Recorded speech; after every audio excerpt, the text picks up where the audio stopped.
Welcome to Discovering the Law. My name is Lucy Rivera, and I am the host of this program today. This episode can be viewed at www.discoveringthelaw.com. And today we have a very special guest because we have the Director of Security of the very prestigious Museum of Isabella Stuart Gardner in Boston. It's very relevant for us to have this topic today because Anthony Amore is also the author of the book, The Art of the Con. And you may see that in your screen right now, The Art of the Con. Anthony, welcome to our program. Thanks for having me. Anthony, art is an unregulated market. How does this impact crime? Well, when you think about fakes and forgeries, art fraud in general, the fact that art is an unregulated market is key. For instance, if you were looking to buy a very valuable painting, the most important thing you'd want to know is the provenance for the painting, which means the ownership information. Without knowing the history of the piece, you don't know if you're getting the real deal. It's like buying a car. You would want to know who owned it before, is the title clear, has it been an accident, etc.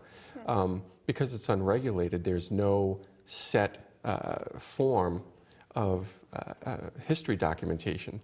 So, for instance, the provenance behind the Mona Lisa could be entirely separate sorts of documents than behind the anatomy lesson by Rembrandt.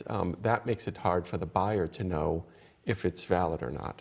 Tell us what the provenance means. Sure. Provenance is the historical record of a piece of art, and it can come in many different forms. Again, the ramifications of an unregulated market. For instance, if you own a painting that's been in your family for a long time, you might have all of the bills of sale going back to the original artist. However, you might have none of that, and you might have a picture of your grandmother sitting in the kitchen in 1930 with the painting on the wall behind her. It could be any one of these sorts of things, and it's a real, true caveat emptor sort of situation where it's on the buyer to really to ensure that the documents are credible.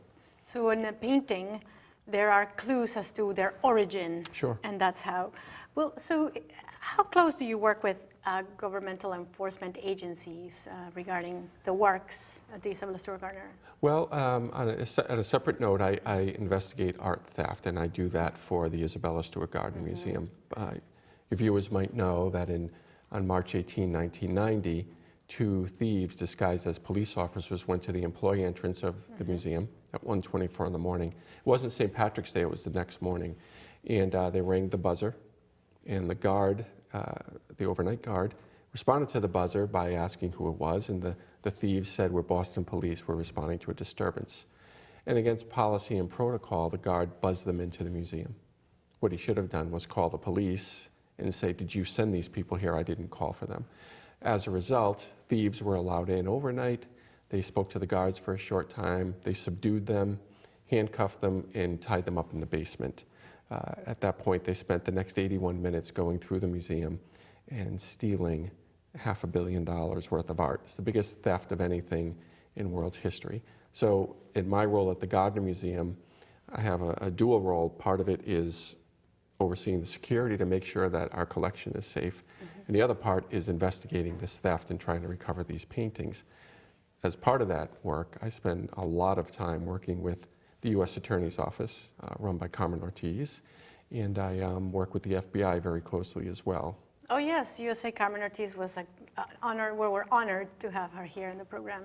Yeah, she's a remarkable woman. Great role model for all women. She is. She's very committed to helping us recover these paintings. I know she's an art lover herself, and she's a fantastic human being as well as being a great U.S. attorney. So tell us what works were taken from the museum. Well, it was 25 and a half years ago. 3 Rembrandts were stolen, including Storm in the Sea of Galilee, which is the second most valuable stolen thing in the world. And it's the only seascape Rembrandt ever painted. So the 3 Rembrandts, there were 5 Degas sketches with watercolor. There was a Manet called Chez Tortoni, a Flink landscape, a finial, Napoleonic finial that was above one of his flags, a Chinese beaker called a coup, and of course the concert by Johannes Vermeer, and that is the most valuable stolen thing in the world. It is, there are only 36 known Vermeers, and this is, I call it the white whale of all stolen things. This is what everyone's looking for. How easy it will be for these thieves to sell the art?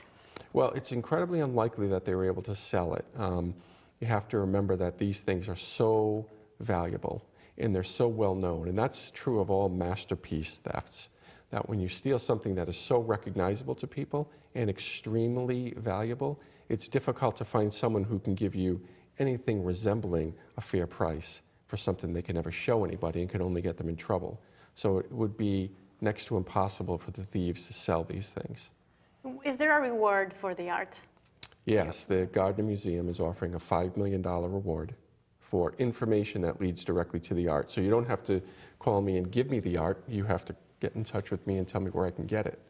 And it's the biggest private reward ever offered. In addition to the reward, the U.S. Attorney Carmen Ortiz has spoken about immunity for any crimes committed, and that she'll entertain immunity. So it's the perfect time for whoever is holding our art to come forward.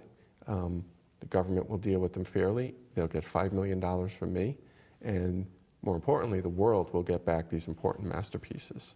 But Anthony, why would people step forward when there is the appearance of a fair deal?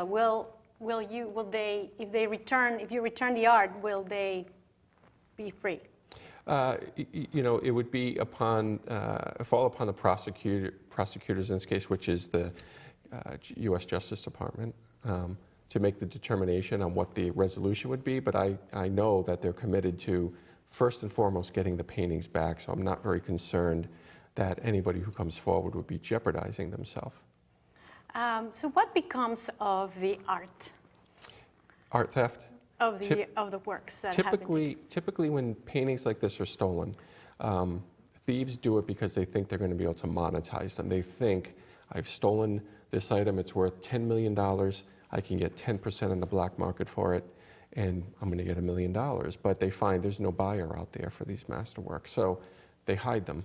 They don't destroy them, they hide them, and they hide them locally. There's no point in bringing them far away. There's no point in bringing them to Russia or Canada. So what happens is they hide them pretty close to where they are, and until typically the scariest bad guy in the group dies or becomes disabled. So what you see usually is when a masterpiece is stolen, it's either recovered right away because someone tells the police, or a generation later when it's safer to turn it over. So in that vein, I've lost my train of why don't they take them out of the country, these paintings? Well, it's a risky thing. I mean, if what you typically see throughout history for like the last half century is when a painting is stolen in the United States, it doesn't go abroad. And the reason for that is sort of obvious. You can, if you steal something in Seattle, Washington, you steal a Rembrandt, you can bring it across this great large country, all the way from Seattle to Portland, Maine, without ever having your trunk open. There's no border checks. However, if you wanted to take it from Boston to Montreal, you risk being exposed or caught by Customs and Border Protection, the Border Patrol. And the same would be true if you tried to bring it to Europe or anywhere else. So it makes much more sense not to try to take it out of America. So I want to talk about the art of the con. What did you go through in the process of writing your book? Well, my first book was called Stealing Rembrandts, and I had researched art theft and found that the truth behind the way paintings are stolen is not at all like you see in the movies. It's a totally different world. I often say it's much more like a Coen Brothers film than it is some sort of Tom Cruise action film. And I wanted to see if the truth, if that was true also of forgeries and fakes and frauds. So I did a lot of research into cases to see how are these things happening. And I looked at just cases from the last 10 years. And I found that these stories of fraud are incredibly interesting. And I decided to write a book about them. And what's so interesting about this fraud? How does this get done? Well, what I found most interesting is that people imagine that what makes art forgery and fraud fascinating is that the artist is some sort of struggling master artist, some sort of genius who just hasn't been recognized by the world. And that's what Hollywood depicts these people as. But in reality, what makes for a great art con, what makes for a great forger or fakes, etc., is the ability for someone to come up with a good scam. So each chapter in the book tells of a different type of con artist. So for instance, the first chapter about Wolfgang Beltracchi is how these forgers came up with this really interesting provenance story, using the Nazis and how the Nazis would determine some art to be degenerate, etc. Other chapters involve totally different types of scams, but at the end of it, you find that the real art is in coming up with a clever backstory. It's not in how good is the artist himself. I wanted to follow up on that, a forgery, for instance. Describe that for the people. What is a forgery? Well, people use the terms interchangeably, and that's accepted. Typically, a forgery would be when an artist decides to try to paint something in the style of another artist, an established artist. So the chapter I just mentioned on Wolfgang Beltracchi, he would paint in the style of Heinrich Campendonck, and he would imagine what Campendonck would have painted if he were still alive, but then he would sign the artist's name on them. That's a forgery. A fake would be when the artist decides, I'm going to make a copy of, say, the Mona Lisa and try to sell it as the actual Mona Lisa. So that's where the two are delineated, but people do use the terms interchangeably. So let's talk about current museums, the Museum of Fine Arts, the Louvre. What's your idea of, are all these works original in these museums, or can you give us an insight as to what kind of art these museums contain? Along the lines of how often or how prevalent is this forgery going on in society? Well, it's a very difficult thing to say. The former director of the Met, one of the world's great museums, Thomas Hoving, wrote a book some years ago, and he said that 40% of all of the art in galleries and museums is fake. And I think that's very, very high. I think staggering. It's an exaggeration. However, I would make the point that even if he is exaggerating by a factor of 10, well, that's still 4%. And when you take a large museum, they could have tens of thousands of paintings. So that's a lot of art. Now, you can really play with that definition. For instance, a Museum X might purchase a painting believing it's Rembrandt, and hanging on the wall is Rembrandt, but maybe you find out eventually that it wasn't really Rembrandt. Scholars might look at it and say, this is falsely attributed. This is actually by one of his students, and that happens quite often. So that is a problem for museums, but it's not anything that they're doing that's untoward or criminal. I can tell you that the MFA have an enormous collection. Yes. And they are the only museum in America, and the only one in the world that I know of, that has a curator for provenance. So they have Dr. Victoria Reed, who works solely to ensure that the pieces at the MFA are what they are purported to be, with an emphasis on art that might have been looted by the Nazis. So Anthony, tell us more about your book. You say that there are some examples of well-perpetrated forgery. Share with us, you did share one. How many more do you have in there? Are they very common? They're more common than you would believe. I didn't have to look far to find a dozen or so different sorts of scams. It's sort of disheartening. You would think that you would have to really you'd have to look very hard. You find a forgery case, a major forgery case that happened in Europe, making the front pages of the newspapers around Europe and dominating the front pages of art newspapers and publications around the world. And while that is going on, you see someone else in America being duped the same way, as if they were oblivious to the warning signals out there. So you see a lot of that. You find one of my favorite stories in the book is a Massachusetts story. Okay. And it revolves around a guy named Joseph Coletti, who was a great sculptor. And he worked with John Singer Sargent. If you've been to the Boston Public Library, you can't help but be awed by this mural Sargent did. It was his first mural, and you had to paint a mural back then to be considered a great artist. And he did The Triumph of Religion. It's staggering. and Coletti worked on it with him. And that was a sort of well-known fact. Coletti is the guy, if you've ever driven into the Callahan Tunnel, above you, you see these sculptures, these relief pieces on the wall. That's Coletti. Coletti passed away, and he wasn't forgotten by history, but he's not a household name. Some years later, a Massachusetts man named Luigi Cugini decided he was going to pull off a scam, and what he did was buy a number of paintings that looked like sergeants. On those paintings, he falsified dedication from Sergeant to Joseph Coletti, his friend, and then told people, I'm Joseph Coletti's grandson, which he was not, and tried to sell these paintings for hundreds of thousands of dollars. So that's a great forgery sort of case that really gets me, because it's here local. It happened with local people involving great artists from our area. How did that get uncovered?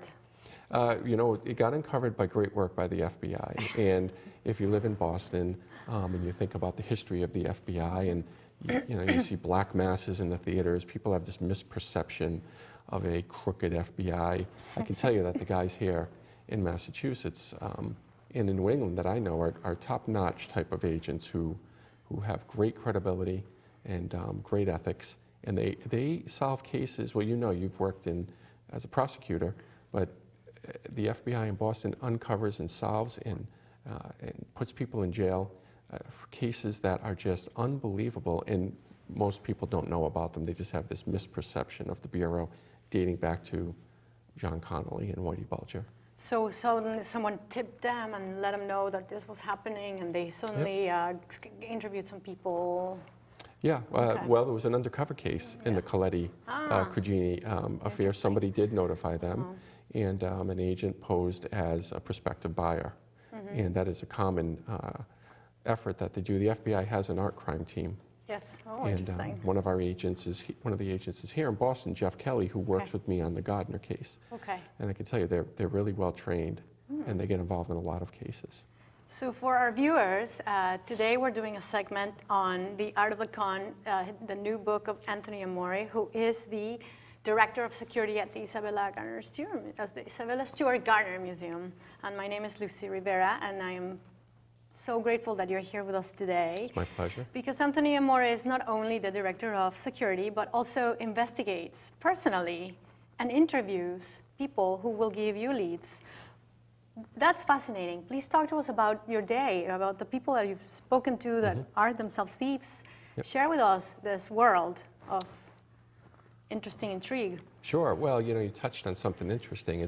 You're not only, when you're looking at an old case like this in a unique sort of crime, you don't only spend your time following leads. You do that very often, but you also need to talk to people who've done it before. You need to get inside the mind of the art thieves. There's a guy who's an art thief in Massachusetts named Myles Connor, and I know that many of the people watching your show have heard of Myles Connor. What most people don't know is that he is the greatest art thief in the history of man. This guy has robbed upwards of 30 museums. Most people never rob one. The most art thieves rob one and never do it again. Myles, and he's an interesting source of interest.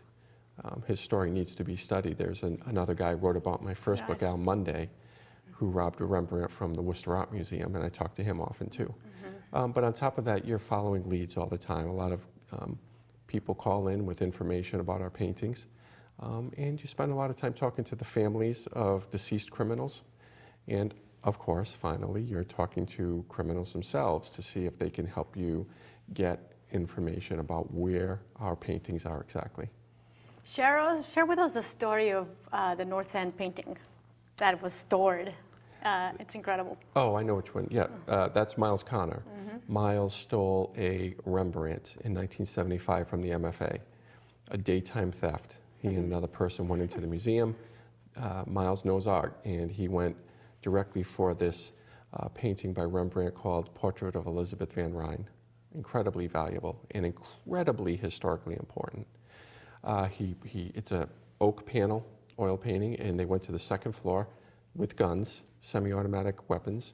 They pulled the painting off the wall and ran out the museum. But before they left, they stopped and imagined being in a museum, cement and marble and big halls. they fired warning shots, which scared the heck out of everybody there. Ran down the stairs, turned around and fired shots at the stairs to make sure no one was chasing. But someone did chase after them. One of the security guards who felt an affinity for his job and for this painting ran in the direction of the bullets, got close enough to grab the painting. One of the people inside the van put a machine gun to his head, and Myles told him, don't kill him. So they just hit him, he let go of the painting, and they disappeared. Sometime later, Myles Connor was arrested for another crime, and he needed a chit to bargain with the prosecutors in Norfolk County. So he bargained using his Rembrandt painting. And what makes it fascinating is when people think he had to produce the painting, well, where would it have been? They imagine the movies. They picture it being on the back of a bookcase, and you pull this handle and the bookcase turns around, and there it is, or it's in a Swiss bank. But in fact, it was under a friend's mother's bed in the North End the whole time. So there's so much to talk about that. First, the incentive for someone to steal art. It's hard to sell, but now you're talking to us about exchanging it. Yes, you're right. So in most cases, people steal art because they think they can monetize it, which is not true. They think they can take it and sell it on the black market, and there really isn't a black market for these masterpieces. So what happens is it goes into hiding, but more ingenious thieves have in the past stolen art to use to get out of jail free, as a get out of jail free card. And Myles is really the precedent for this. And that's a folly as well, because oftentimes you wind up stealing something that's a bigger crime than what you were in trouble for to begin with. So in other words, imagine you get arrested for stealing a car, and you want to get out of trouble with the prosecutors, and you're going to say, well, I have this $10 million painting. Now you're in bigger trouble. So it's something that they shouldn't do. I would never do that, but for all of those out there contemplating stealing art, it's not worth it. Good, I'm glad you said that. What becomes to the thief and what becomes of the art, valuable art? Is it ever ruined? Do they ruin this art? Are we ever going to see it? It's incredibly rare for thieves to ruin masterpieces. The last Rembrandt that was destroyed was in the 30s. They're too easy to hide and they're too valuable. I think I think the Gardner art is still in good condition, and I'm very confident, extremely confident, that we'll get it back and it'll be on the walls again. Well, Anthony, unfortunately we've run out of time, but this is an incredible, fascinating subject. Tell us your last thoughts of your book in like a second so we can all go and buy it and read it, which is incredibly interesting. Well, I think people find it really entertaining as well as informative, so I hope they give it a try. Contact Anthony Amore at the Isabella Stuart Gardner if you have any information about the stolen art. My name is Lucy Rivera, and thank you for watching Discovering the Law. Please look at this episode again at www.discoveringthelaw.com.